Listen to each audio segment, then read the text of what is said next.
In a small, forgotten village, lived a young blacksmith named Logan. He was gifted. Everyone knew it. His hands seemed to understand the very soul of metal, able to shape it with a grace few had ever seen. But Logan had a shadow that followed him everywhere. Procrastination. He dreamt of forging legendary blades and intricate armor. But his dreams always started tomorrow. He'd spend his days sketching grand designs, talking about the masterpieces he would create. Yet his forge remained cold and his anvil silent. Meanwhile, the village was slowly crumbling. Tools broke and weren't replaced. Plows lay fractured in the fields, and the hinges on the village gates groaned in protest. Logan promised to fix them. Always soon, but soon never came. The villagers, once full of hope for their talented blacksmith, began to despair. His inaction wasn't just a personal failing anymore. It was a wound in the heart of the community. They needed him, but he was lost in a sea of his own delays. One afternoon, as dust settled on Logan's unused tools, an old man arrived. His name was Mr. Carter, a master blacksmith whose reputation was whispered like a legend. He didn't scold Logan or lecture him on his wasted potential. Instead, he walked over to the cold forge and simply asked, "Do you feel like working today?" Logan sighed and shook his head. "No, sir, I just don't have the motivation." Mr. Carter smiled. A knowing, gentle smile. He shared his one simple rule. A rule that had forged his own legendary career.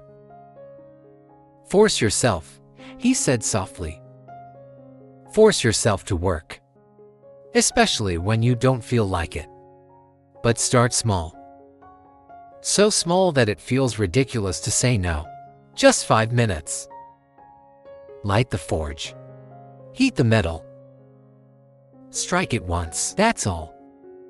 The next morning, Logan woke with the usual heavy feeling of apathy. He didn't want to work. But Mr. Carter's words echoed in his mind. Just 5 minutes it sounded so simple, so manageable.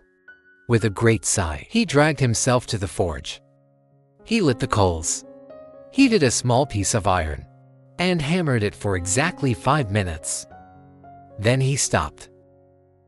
It wasn't much, but it wasn't nothing. The forge was warm for the first time in weeks. The next day, he did it again. 5 minutes. The day after, he felt a flicker of something new and decided to try for 10. 10 minutes became 30. 30 became an hour. Each session was a tiny victory, a small promise kept to himself. He started with a broken shovel, then a rusted hinge. He wasn't trying to forge a king's sword. He was just showing up. The small wins began to stack up, building a momentum he hadn't felt in years. The sound of his hammer striking steel became the new rhythm of the village. Weeks turned into months. Logan was no longer the boy who promised, but the man who delivered. The discipline he had built, minute by minute, had reshaped him, just as he was reshaping the metal.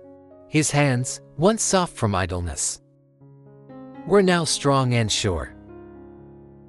The village began to thrive again, its tools sharp, its structures sound. Logan was finally the blacksmith he had always dreamed of being.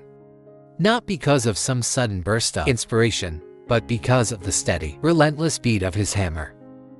His skill, once just a spark of raw talent, was now a roaring fire. Fueled by consistency, he had learned the ultimate lesson. One that Mr. Carter knew all along. You don't wait for motivation to act. You act to create motivation. It is action that builds momentum. It is discipline that forges character. Greatness isn't something you wish for. It's something you build. One small, deliberate strike at a time.